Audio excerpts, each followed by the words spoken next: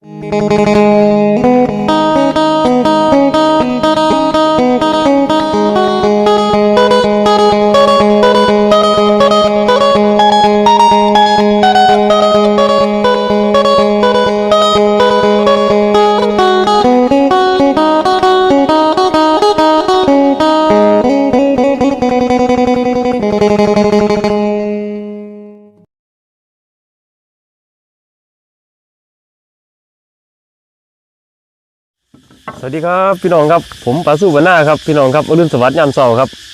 เมื่อนี้พาพี่น้องมาหาอยู่หากินครับยามเช้าครับยามม่วงครับนี่ครับมาครับทีมงานครับกับลุงครับมื่อนี้มาพอลุงสันครับบนใส่ม่วงครับพี่น้องครับติดตามมึงเด้อครับเด้อเสียงแมงจักรจันทร์ห้องอีเด้อครับยามมื้อเช้าย่างเขาเดือน4อย่างเขาเดือน4ของไทยครับมันจะมีแม็กอี้ห้อง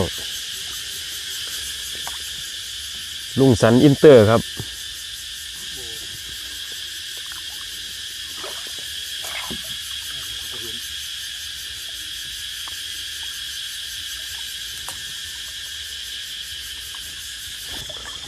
หมานวันนี้หมาน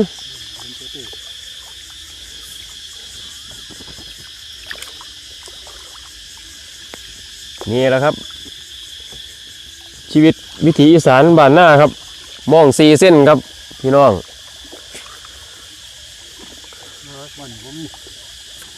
มองของใหม่ตัว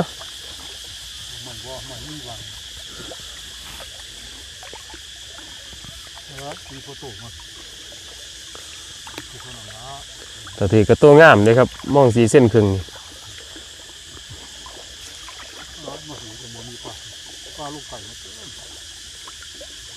คือสิลงไปฝุ่นลงไปบ่อขึ้นถึงปลานี่ครับพี่น้องปลาขาว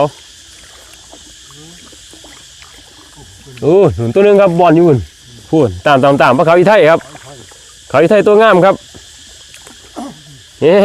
ครับแกงสดต้มมันห่อนี่แซ่บด้วยครับสดย่ำมือเศร้าพี่ครับขาวจันพานอยู่ครับนี่ครับ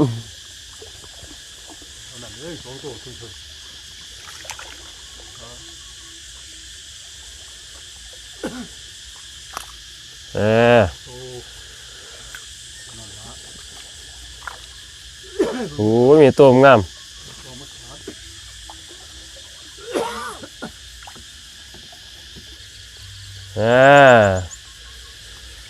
1 หัวผ่านไปครับเห็นบ่ครับโยกขึ้นเมื่อลุงพูนเห็นบ่ครับนั่นเมียตัวงามครับเอาไปใส่เรือยิ้มไปเปื่อยเลยแล้ววะสำนีก็เลี้ยวเศร้าแล้วนี่ของปลาสู้ครับเบิ่งล่ะเป็นยังไงของปลาสู้นี่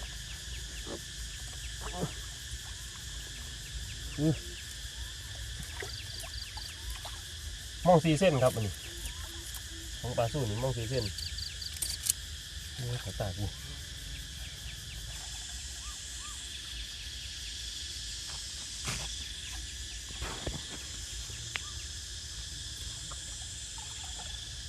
ปลามันลงไต่หมดว่าพี่เจ้าว่านละ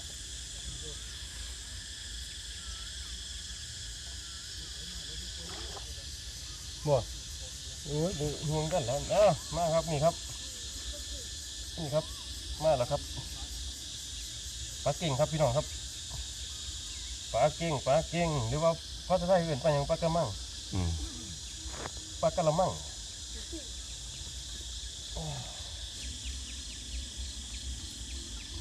นี่ครับปลาเก่งครับปลาขาวครับปลากุ้งนี่ครับเป็นปลาขาว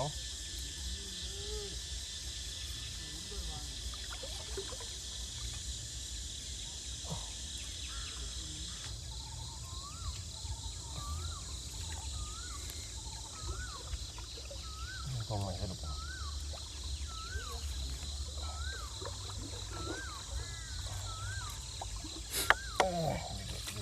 โอ้อันนั้นมันเป็นป้าเลยครับตีหนึ่งครับใหม่ครับเพิ่นถือใหม่ครับพี่น้องลุงสันถือใหม่มันก็ต้องมีแน่นะครับอุปสรรคครับของอยู่ใต้น้ำเขาบ่เห็นครับหาอยู่หากินสไตล์บ้านๆอีสานบ้านหน้าครับนี่แหละครับ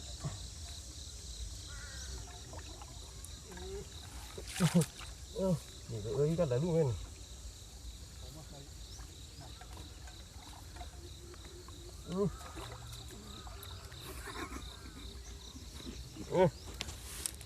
นี่ก็ลากใหม่มานะเพื่อนนี่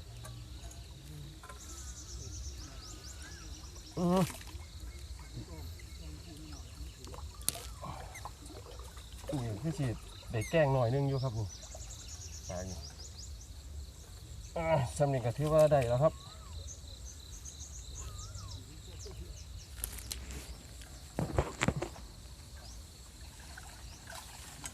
สำเร็จก็ถือว่าได้แล้วนี่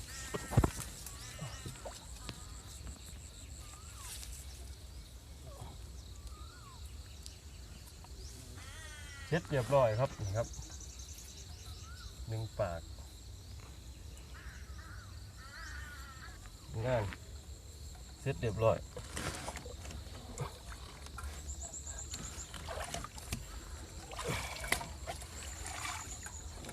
นี่ครับพี่น้องครับยำเสาครับ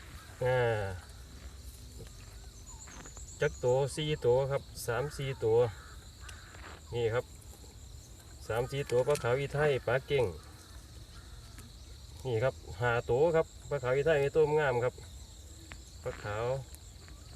เด็กแกงนึงครับย่ำเศร้าครับพี่น้องครับเดี๋ยวไปติดตามเบิ่งลุงสันครับพี่น้องครับเดี๋ยวจักตัวได้4-5 ตัววะโอ้ถือแงอยู่เด้อนั่นพูดอีอย่างนั้นคือมันขาดบ่โอ้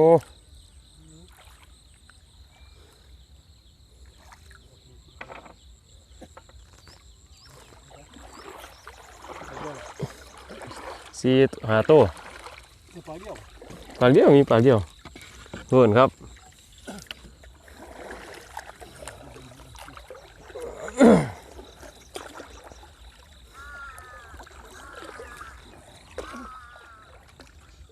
อันนั้นมองทีวะ3 เซนครึ่ง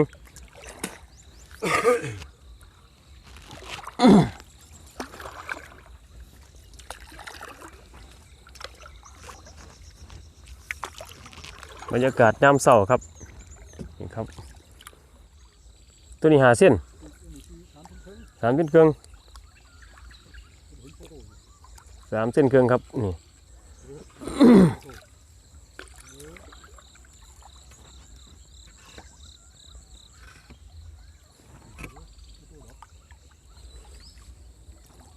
เห็นถืออยู่ตัวหนึ่งเนี่ยปูนอยู่ท้ายครับปลาเก่งเนี่ยอีกตัวหนึ่ง2 ตัวแล้วครับ2-3 ตัวแล้วปลาขาวตัวงามเลยปลาขาวตัวงาม3 ตัวนี่ก็ได้แกล้งกันแล้วนี่ตัวงามครับปลามอง3 เส้นครึ่งก็สิประมาณนี้ครับเหาะผู้ใดนี่แม่นเหาะหรือว่าโอ้เห็ดเหาะไว้บ่นี่นั่นครับนั่น2-3 ตัวคนครับนั่นโอ้ยตัวงามตัวนั้นปลาเขาไก่เหาะเนาะนี่เหาะครับพี่น้องครับมื้อนี้มันเหาะทันกล้วยบ่นี่ครับบ่โอ้ถือครับถืออยู่ครับมันบ่ถือหมานอยู่ครับนี่ตัวงามนี่ครับพี่น้องสไตล์บ้านๆอีสานบ้านนาหาอยู่หากินครับยามเช้าครับไก่แล้วครับไก่สุดแล้วครับสุดปากบุงพอดีป่ะปากบุงทาน้องอ้อ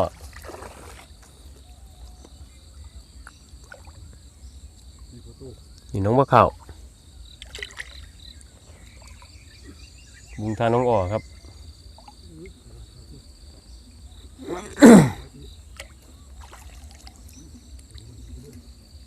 นั่น นี่อันนั้นใหม่ดอกไอ้เนาะสุดโอ้ตัวงามปลาขาว3 เซนครึ่งปลาขาวหัวจ้าง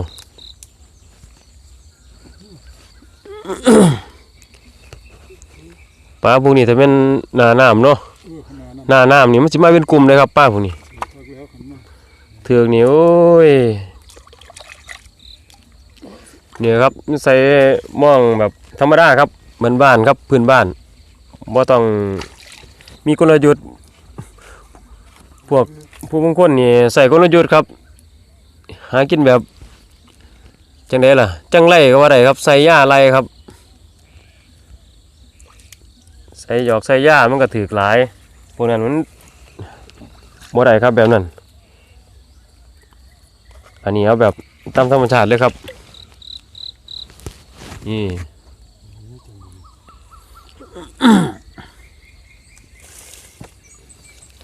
นี่5 เส้นเลยเนาะ4 เส้นเบิ่งเนี่ยพวกได้หดใหม่น้ำครับ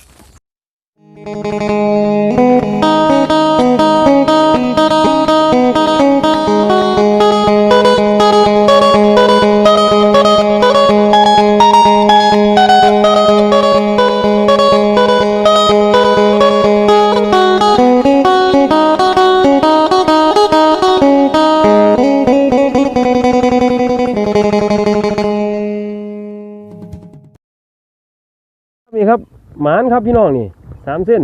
พูน นี่ครับเขาหัวจ้างครับปลาพวกนี้มาเป็นกลุ่มตัวครับเดี๋ยวเช้าแล้วแรงแล้วครับพี่น้องครับเสร็จเรียบร้อยครับ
ครับพี่น้องครับนี่ครับผลงานครับพี่น้องนี่ครับเสร็จแล้วครับภารกิจครับใส่หม้องครับยามองย่ามเสาครับใส่ไว้ตั้งแต่เมื่อวานนี่ครับนี่ครับนี่ปลาขาววิไทยครับโอ้ตัวงามครับพี่น้องครับเงินของคุณเพื่อนกำลังปลดอยู่ครับนั่นปลดใหม่ครับอันนั้นปลากระถือนี่ปลากุมครับตัวงามครับมองหาเส้นนี่ปลากุมครับพี่น้องนี่ครับผลงานครับพี่น้องครับคลิปนี้คือสิพ่อทำนี่ครับพี่น้องครับเดี๋ยวจะได้ปลดป้ากันครับพี่น้องติดตามทาง YouTube เด้อครับเด้อช่องปลาสู้บ้านนาครับคลิปนี้คือสิพ่อทำนี่ครับพี่น้องครับสวัสดีครับ